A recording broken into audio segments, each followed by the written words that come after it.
दोस्तों जय हिंद। मेरा नाम है पुष्पेंद्र सिंह और मैं आपके साथ फिर से हाजिर हूँ कुछ नई जानकारी लेकर। तो दोस्तों बने रहिए, वीडियो पूरी देखिए। यदि लंबी है तो कोई बात नहीं दोस्तों, कुछ ना कुछ आपको जानकारी अच्छी से अच्छी मेरी उम्मीद है कि जरूर मिलेगी। यदि आपको भी इतनी वीडियो में जानकारी नहीं मिले तो आप मेरी वीडियो को डिसलाइक कर सकते हैं, तो मैंने आपका टाइम व्यर्थ ही खराब किया है। जैसा कि दोस्तों हमने पहले ही एक बहुत बुरी घटना देखी कि उड़ीसा में ट्रेन हादसा हुआ जिसमें बहुत से लोगों की जान चली गई और बहुत से लोग घायल भी हुए। और सरकारी रिपोर्टों के अनुसार और न्यूज एजेंसियों के अनुसार तो 288 लोगों की मृत्यु बताई गई और 1200 से ज़्यादा लोग घायल बताए गए। तो क्या दोस्तों, मुझे तो उम्मीद ये है कि वहाँ पर ज़्यादा लोगों की मृत्यु हुई होगी और ज़्यादा होंगे। जो मिल गए हैं उनकी गिनती हो गई है, जो नहीं मिले हैं उनकी गिनती नहीं हो पाई है। तो दोस्तों मेरा कहने का मतलब ये है कि हमारे पंडित धीरेन्द्र शास्त्री जो कथावाचक हैं, उन्होंने कहा था कि मुझे ये बात पहले से पता थी। तो मैं ये जानना चाहता हूँ कि ये बात यदि उनको पहले से पता थी तो हमारी भारत सरकार को और रेल मंत्रालय को उन्होंने क्यों नहीं पहले आगाह कर दिया कि ये हादसा होने वाला है। जो अब हमारे भारत का जो ट्रेन हादसा हुआ उसमें करोड़ों रुपए का नुकसान हो गया, साथ ही साथ बहुत से लोगों की जाने चली गई। न जाने कितने लोग अनाथ हो गए, न जाने कितने, किसी की बहन, किसी का भाई, किसी के पिता तो किसी की माँ उस हादसे में चले गए और वो अब कभी वापस लौट कर नहीं आ सकते। तो उनको ये पहले से बताना नहीं चाहिए था। थोड़ा तो देश हित में काम किए होते जो अपने जन धन की हानि को रोक सकते थे अपने देश की। भारत सरकार का ही नहीं बल्कि संपूर्ण भारत का था और उन लोगों का ज्यादा घाटा था जो लोग हर समय दिन रात मेहनत करके कोई बिजनेसमैन है तो कोई मजदूर है तो कोई किसान है, इन सभी लोगों का घाटा था क्योंकि इन्हीं के टैक्स से भारत सरकार चलती है और भारत चलता है। तो हादसा हुआ था वो इलेक्ट्रॉनिक इंटरचेंजिंग सिस्टम में कुछ गड़बड़ आ गई थी, इसलिए ये हादसा हो गया। जो कोरोमंडल एक्सप्रेस थी वो मालगाड़ी से टकराई और दूसरी हावड़ा एक्सप्रेस जा रही थी, उसकी बोगी हावड़ा एक्सप्रेस में जाके टकरा गई कोरोमंडल की बोगी, इसलिए ये हादसा इतना तगड़ा हुआ। लेकिन धीरेन्द्र शास्त्री ये कहते हैं कि कुछ चीजें ऐसी होती हैं जिन्हें हम बदल नहीं सकते। तो क्या दोस्तों ये ज्यादा बड़ी चीज थी? ट्रेन की पटरी तो चेंज करनी थी, वो बदल सकती थी, लेकिन उन्होंने क्या कह दिया कि इसको हम बदल नहीं सकते। और आज के युग में हमारे वैज्ञानिक, मान लीजिए कि ये पृथ्वी है और यहाँ से ये हजारों लाखों किलोमीटर दूर जब ये कोई एस्ट्रॉयड पृथ्वी की तरफ आता है पृथ्वी से टकराने के लिए, तो हमारे वैज्ञानिक क्या करते हैं, यहाँ से पृथ्वी से कोई मिसाइल दागते हैं, चाहे इधर से दागे चाहे इधर से दागे, कहीं से भी दाग सकते हैं वो। और उस एस्ट्रॉयड को जो इधर आ रहा है पृथ्वी की तरफ, इधर से मिसाइल छोड़ देंगे तो बीच में ही उसको पृथ्वी से दूरी पर ही उसको एस्ट्रॉयड को तोड़ देते हैं या फाड़ देते हैं मिसाइल सिस्टम के द्वारा, जिससे कि वो पृथ्वी पर न टकराए और न किसी को जान माल की हानि हो, न वातावरण को कोई नुकसान पहुंचे। ऐसी वैज्ञानिक तकनीक के माध्यम से जब लाखों किलोमीटर दूर का हम ये दुर्घटना को टाल सकते हैं, तो हमारे धीरेन्द्र शास्त्री या हमारे जो पुजारी हैं, हमारे जो भगवान हैं, हमारे जो देवी देवता हैं, वो हमारे पृथ्वी पर ही रहकर, और जबकि यहाँ के पृथ्वीवासी लोग ही उनकी पूजा करते हैं, तो उनकी रक्षा नहीं कर सकते। तो हम दोस्तों उनकी पूजा क्यों करें, उनकी आराधना क्यों करें, उनके चक्कर में हम अपना समय क्यों बर्बाद करें, अपना धन क्यों बर्बाद करें, अपना शरीर क्यों बर्बाद करें। ऐसा ही दोस्तों अब ये 15 जून के लिए गुजरात में तूफान आ रहा है, बताया जा रहा है न्यूज एजेंसियों के माध्यम से कि ये काफी तबाही ला सकता है और इसका नाम बेपरजॉय रखा गया है।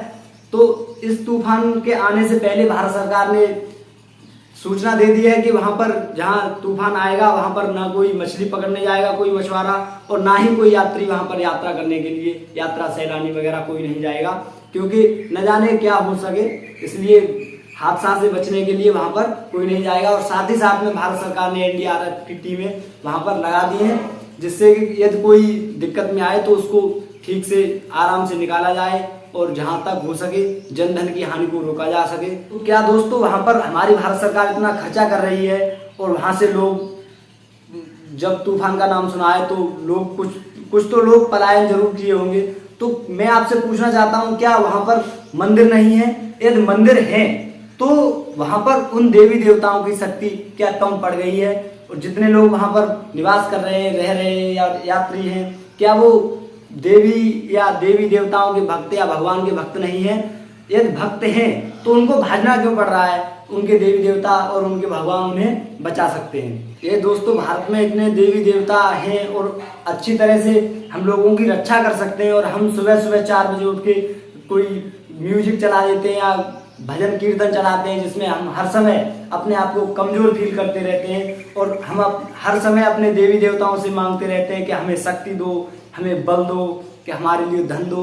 क्या हम इतने कमजोर हो गए हैं दोस्तों, जो हर समय और हर वक्त मांगते रहते हैं अपने देवी देवताओं से? और जब हमको पता भी है कि देवी देवता हमें कुछ नहीं देते, सबसे बड़ा हमारा कर्म है। यदि हम कर्म करेंगे तो हमें जो कर्म करेंगे उसके अकॉर्डिंग हमको कुछ ना कुछ जरूर मिल जाएगा। वैसा दोस्तों, कर्म के अनुसार लोग न मानकर केवल भजन पूजा से ही सब कुछ प्राप्त करना चाहते हैं, और ऐसा वो भी जानते हैं कि बिना कर्म के कुछ नहीं मिल सकता, तो इसमें भक्ति में टाइम बर्बाद क्यों करते हैं? कुछ समय पहले हमने देखा था कि उज्जैन में आंधी तूफान आने से जो मूर्तियां स्थापित नहीं की गई थी, वो मूर्तियां टूट गई, और वो भी मूर्तियां कहाँ की थी? महाकाल लोक नाम स्थान का नाम था। तो उसकी मूर्तियां, जब महाकाल लोक की मूर्तियां टूट सकती हैं, वो भी आंधी तूफान आने से बहुत लोगों की मृत्यु हो सकती है। क्या ये सभी भक्त नहीं है? और भगवान की मूर्तियां, चलो ये भक्त हैं तो आंधी तूफान को तो रोक ही सकते हैं, और भगवान की मूर्तियां क्यों टूट रही हैं? क्या भगवान हमारा बिल्कुल प्रभावहीन हो गया है? 2013 में हमने देखा था कि बादल फटने से केदारनाथ में बहुत से श्रद्धालुओं की मृत्यु हुई। वहां पर बाढ़ में फंस गए लोग, और बहुत से लोग मर गए, कभी वापस नहीं आए। तो क्या दोस्तों, तीर्थ स्थलों पर जाने पर भी भगवान, जब हम उसके चरणों में जा रहे हैं, उसकी आराधना करने जा रहे हैं, उसकी पूजा करने जा रहे हैं, उसके दर्शन करने जा रहे हैं, तो क्या दोस्तों भगवान का इतना भी हक नहीं बनता कि वो हमारी रक्षा करे? अब जब जैसे हम घर से निकले हैं वैसे ही हम घर पर वापस आ सकें? ऐसा दोस्तों एक बार नहीं, बहुत बार, न जाने कहाँ कहाँ तीर्थ यात्राओं में लोग मर जाते हैं, और हमारे भगवान और देवी देवता हमारी कोई रक्षा नहीं कर सकते। तब भी लोग इतने पागल हो गए हैं भगवान और देवी देवताओं के चक्कर में कि वो इंसान को मारने के लिए तैयार है। लेकिन इंसान में बैर तो मत बनाओ भगवान के नाम पर, कहीं धर्म के नाम पर, तो कहीं जात के नाम पर, तो कहीं कि मैं इस भगवान को मानता हूँ, कि मैं उस भगवान को मानता हूँ। इस नाम पर किसी में दंगे फसाद मत करो। यदि आप इंसान हैं तो केवल इंसानियत के अनुरूप ही चलें। ये भगवान के नाम पर दंगे फसाद क्यों? जब दोस्तों भगवान हमारी रक्षा नहीं कर सकता तो हम भगवान के भरोसे क्यों बैठे? समाज में एक कहावत प्रचलित है कि तेरी सत्ता के बिना हे प्रभु मंगल मूर्त, पत्ता तक हिलता नहीं तो खिले कहाँ से फूल। तो हम इस बात के माध्यम से ये समझें कि जो भी गलत काम हो रहे हैं आज के समाज में, जो भी ये ट्रेन हादसा हुआ, कहीं तूफान हुआ, तो कहीं एक्सीडेंट हो रहे, तो कहीं बलात्कार हो रहे हैं, तो कहीं किसी को मार दिया जा रहा है जमीन विवाद के चक्कर में, तो कहीं कुछ हमें समाज में ये सब चीज़ देखने को मिलती है। तो क्या दोस्तों हम ये समझें कि ये एक भगवान की साजिश है जो हमारे साथ कर रहा है, उसकी इच्छा के अनुसार ही ये सब हो रहा है। यदि भगवान की इच्छा के अनुसार हो रहा है तो हम उसका विरोध क्यों करते हैं? हम दुख क्यों जताते हैं कि ऐसा गलत हुआ? क्योंकि जब ये सब होना ही है, भगवान की इच्छा के अनुसार हो रहा है, तो भगवान जो करते हैं सब अच्छा करते हैं, और उस पर दुख जताने का हमारा कोई अधिकार नहीं है दोस्तों। इसलिए कहीं भी कोई भी दुर्घटना हो जाए तो दोस्तों खुशी मनानी चाहिए, और दुख नहीं जताना चाहिए। क्योंकि यदि भगवान ही सब कुछ कर रहा है तो हम दुख क्यों जताएं? क्योंकि ये तो सब भगवान के इच्छा के अनुसार हो रहा है, भगवान की सोची समझी एक साजिश के तहत, एक प्लान के तहत हो रहा है। और इस बात को तो आज हमारे समाज में जैसे जैसे हमारी वैज्ञानिकों ने नई चीज़ें उत्पन्न कर दी हैं, और उसका सहारा लेकर हमारे पाखंडी लोग उसका सहारा लेकर और ये कहते हैं कि ये भगवान की कृपा है। जैसे कि आज सोशल मीडिया सबसे ज़्यादा प्रचलन में है, तब से एक नहीं ऐसे हजारों बाबा हो गए हैं जो पहले से पर्ची निकालते हैं और भविष्यवाणी करते हैं कि ये सत्य है। ऐसा दोस्तों कोई बाबा नहीं है जो होने को टाल सके, और नहीं हुआ है अब तक जो होने को कोई टाल सके। जो कुछ है नेचर जो कुछ चाहेगा, प्रकृति जो कुछ चाहेगी, तो दोस्तों मर्जी आए तब जब नेचर को लगेगा कि हाँ बदलाव लाना जरूरी है, तो कहीं कुछ भ्रष्ट होगा तो कहीं कुछ निर्माण हो जाएगा। तो मेरा आपसे बस यही अनुरोध है कि यदि आप किसी भी धर्म को माने, उससे मेरा कोई लेना देना नहीं है, लेकिन जहाँ तक हो समाज में फैली कुरीतियों को नकारें और जहाँ जहाँ समाज में आपको गलतियाँ लगे वहाँ पर उसका विरोध करें। और अपने धर्म में आप जिस धर्म को भी मानते हैं उसमें थोड़ी वैज्ञानिकता लेके आएँ, क्योंकि यदि आप वैज्ञानिकता नहीं लेके आएंगे तो आप पाखंड के सहारे जीते हैं। और यदि कोई भी बात जब वैज्ञानिक की कसौटी पर, वैज्ञानिक कसौटी पर खरी उतरती है तो उसको सभी लोग मानने को तैयार होंगे।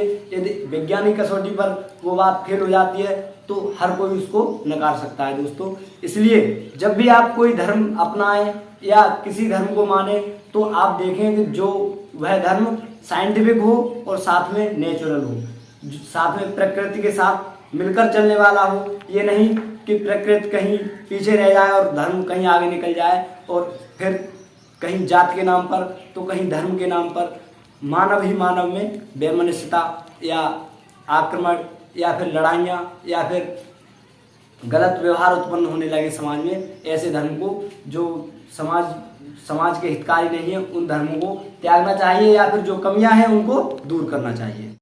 हर किसी को मारकर खाएं हम वो शिकारी नहीं, कि हर किसी को मारकर खाएं हम वो शिकारी नहीं और बेवजह आपसे लायक मांगे, ऐसे दोस्तों हम भिखारी नहीं, ऐसे दोस्तों हम भिखारी नहीं।